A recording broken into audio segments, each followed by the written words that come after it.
Nah, sekarang kita masuk kepada topik 2 yang kita bahas pada pertemuan hari ini, yaitu tentang outlined atau outlining, nama aktivitasnya, of the reading passage. Well, ada banyak cara sih sebenarnya yang disarankan oleh para peneliti untuk membantu kita agar gampang menemukan topik atau gagasan utama serta detail informasi pada bacaan yang sedang kita baca. Nah, outline ini adalah salah satu aktivitasnya dan ini adalah hal yang secara nggak sengaja sering kita lakukan sebenarnya ketika taking notes di kelas. Oke, atau ketika membaca sebuah artikel berat, kita butuh catatan, dan ini yang paling kita sering pakaikan. Selain kita coret-coret di dalam artikel itu, di kertasnya, kita juga membuat catatan terpisah, sehingga nanti idenya terasa gampang didapatkan. Nah, kalau untuk beberapa orang, nah kita kan masing-masing punya cara yang berbeda-beda pula juga. Nah, melakukan aktivitas outline ini membantu para pembaca memahami topik serta mendapatkan main idea-nya dengan melihat susunan informasi. Jadi yang paling penting di sini adalah susunan informasi yang diberikan di dalam paragraf itu. Nah, itu yang kita lihat, susunan informasinya.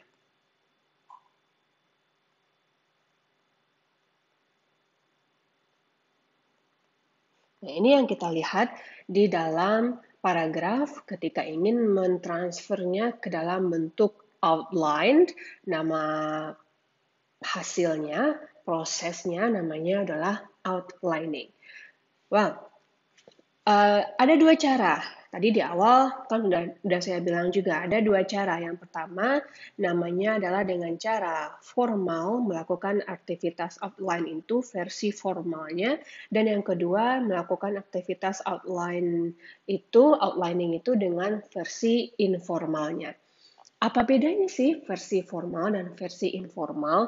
Nah, ini tergantung lagi ke pribadi orang. Kalau saya cenderungnya ke entah itu bisa dibilang formal atau informal begitu.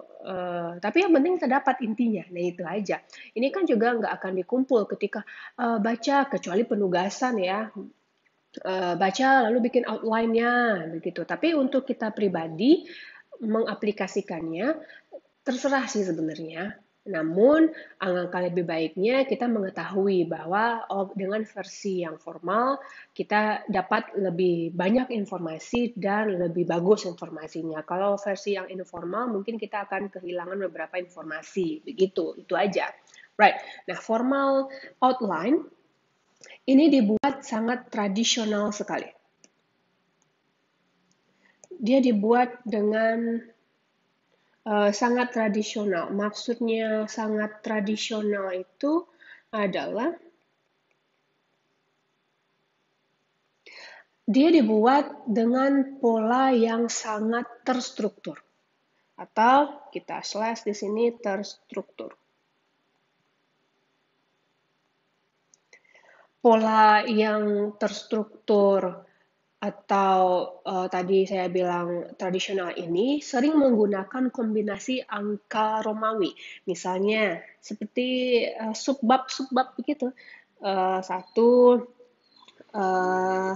A-nya apa gitu, atau B-nya apa, atau C-nya apa, C-nya ini terbagi lagi satu, dua, atau tiga kan, kayak penulisan di Word begitu ya. Nah, ini dinamakan dengan outline dalam versi yang formal, terstruktur, menggunakan label-label angka Romawi cenderungnya, atau pakai A, atau dia juga pakai nomor, itu yang menunjukkan hierarki informasi berdasarkan ini detail umumnya, lalu ini adalah detail khususnya. Nih, lalu yang kedua misalnya ada A lagi dengan 1, 2, 3, atau B dengan 1, 2, atau C, atau masuk lagi ke yang ketiga, sampai berapapun yang kita dapatkan. Sehingga detailnya ini secara hierarki itu menunjukkan ya dari yang umum sampai yang khususnya apa yang dibicarakan. Nah, ini biasanya yang dinamakan dengan formal outline. Oke, nah kebanyakan orang melakukan format outline ini ketika melakukan aktivitas reading. Adakah benar atau salah menggunakan nanti formal, tidak menggunakan formal, nggak ada salahnya, kecuali dalam penugasan ya. Kalau mungkin ada dosennya menyuruh bikin formal outline-nya begitu. Tapi untuk keperluan kita pribadi nggak ada salah menggunakan formal. Atau mungkin kita pakaikan bentuk yang informal. Nah, sedangkan yang informal ini dia dibikin kurang terstruktur. Nah, kurang terstrukturnya bagaimana? Kalau tadi kita bilang terstruktur itu maksudnya nampaklah hierarki yang umum bagaimana sampai dia yang khusus seperti apa. Yang tidak yang kurang terstruktur di sini maksudnya adalah kurang nampak. Oh, ini yang umum apa yang khusus ya? Nggak nampak dia, nggak jelas karena hanya sebagian aja yang dituliskan. Namun dia tetap menyajikan gambaran tentang informasi yang ada pada bacaan itu. Nah, jadi si formal sama informal ini bedanya hanya pola strukturnya saja. Yang formal sangat tradisional ditulis dengan pola terstruktur memakaikan mungkin angka Romawi atau dia pakai angka saja, atau dia kombinasi angka dengan huruf yang menunjukkan hierarki info general, info umum, sampai info yang khusus. Sedangkan yang informal ini, dia lebih cenderung tidak terstruktur atau less structure, itulah, nggak terstruktur gitu ya, less structure. Kenapa dia less structure? Karena nggak ada penempatan angka Romawi, angka atau huruf ini untuk menunjukkan gambaran umum sampai gambaran khususnya. Gambaran umum ke gambaran khususnya. Namun ada juga informasi yang dia tangkap, dia inputkan, ada, cuman tidak sangat rinci sekali. Nah, bagaimana contohnya? Itu bisa dilihat di dalam PDF terlampir ya. Di PDF terlampir ada itu for informal, formal outline dan informal outline satu lembar. Oke, silakan dilihat di sana. Nah, bagaimana bentuknya ketika kan nggak jelas nih gimana nih bentuknya ya.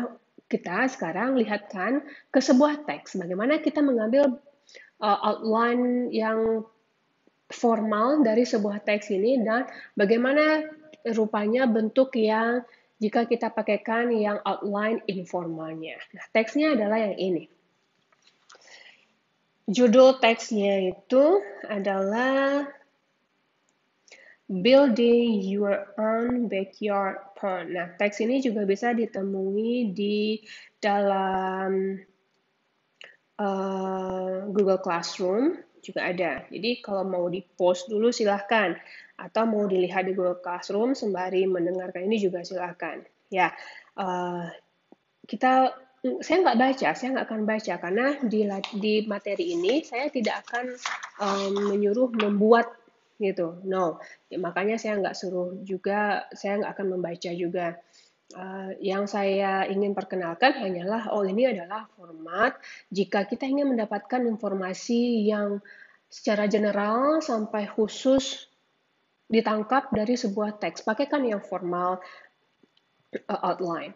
Kalau hanya bisa juga nggak pakai yang formal, sedikit aja informasinya, ya pakaikanlah cara yang informal. Tapi dua-dua penggunaannya ini sama benarnya, cuman daya tangkapnya saja yang kalau pakai formal lebih banyak daripada yang pakai informal. Nah, untuk keseharian harus pakai ini, Miss? No, you have your own cara untuk mendapatkan informasi detail dari sebuah bacaan yang dibaca, dari yang umum sampai yang detail yang dibaca. Masing-masing orang beda, dan research juga banyak sekali menyatakan yang ini bagus, yang ini bagus. Nah, tapi cara ini membuat kita mendapatkan informasi yang umum dari teks itu sampai yang khusus dari teks itu.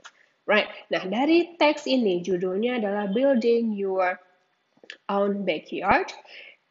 Kan tadi saya suruh baca ya, mudah-mudahan dibaca. Oke. Sehingga jika kita bikin formal outline-nya, dia akan berbentuk seperti ini. Satu, topiknya adalah tentang planning a pond, topiknya.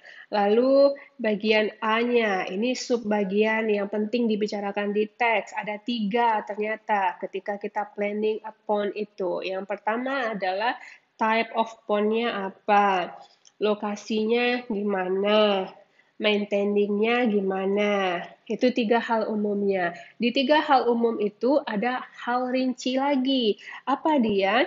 Plan pond bisa, fish pond juga bisa. Untuk lokasi, size-nya ditentukan, landscaping consideration-nya ditentukan.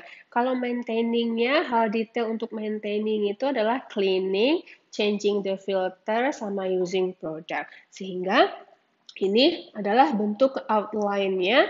Nah, misalnya kita disuruh nanti mengungkapkan apa topiknya, kita dapat. Ketika kita disuruh mengutarakan main idenya, kita juga dapat.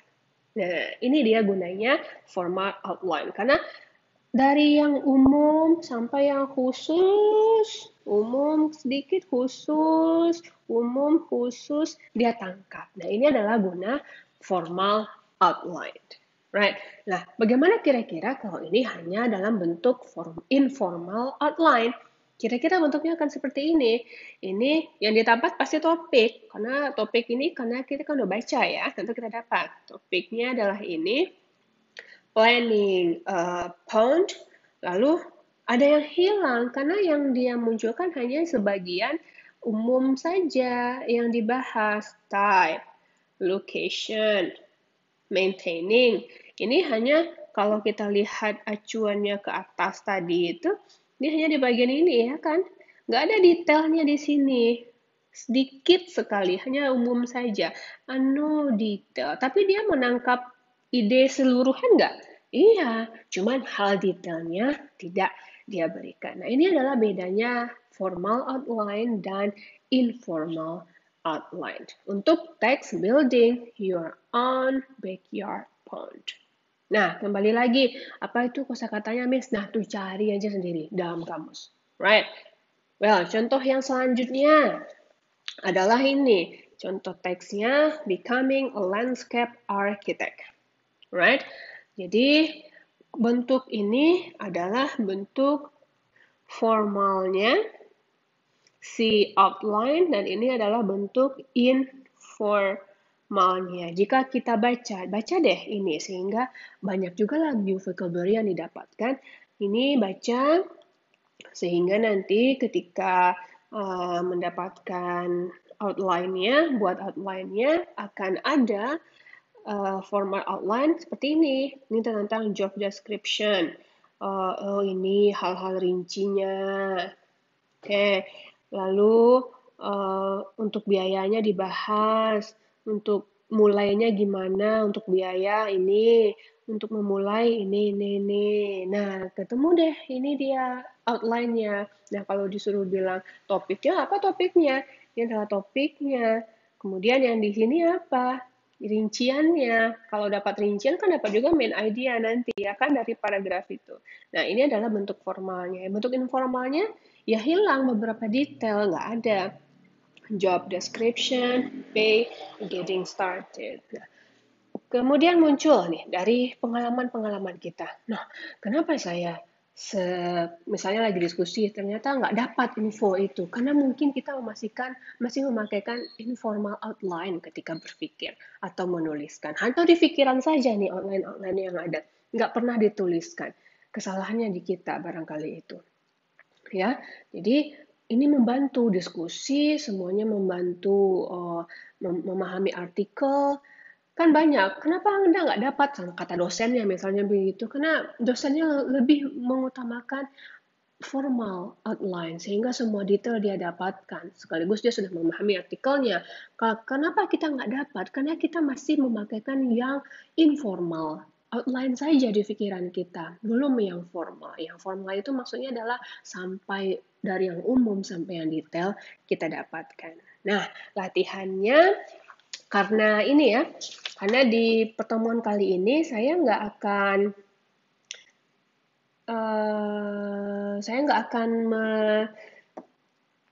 menyuruh membuat gitu. outline formal dari sebuah teks. No, saya nggak akan menyuruh melakukan itu. Tapi saya sudah menyediakan worksheet dalam bentuk formal outline pada langkah 5. Ya, bentuk formal outline-nya adalah seperti ini. Ini adalah formal outline-nya. Jadi saya sudah bikinkan outline. Oke, ini outline-nya. Tugasnya adalah melengkapi isi-isian ini. Lengkapi isian-isian ini dari teks yang ini. Oke, lengkapi isian-isiannya dari teks yang ini. Di sini juga masih ada new vocabulary space, jadi tolong kosakata baru, misalnya need, ya, tulis di sini need, apa artinya. Ketemu lagi students,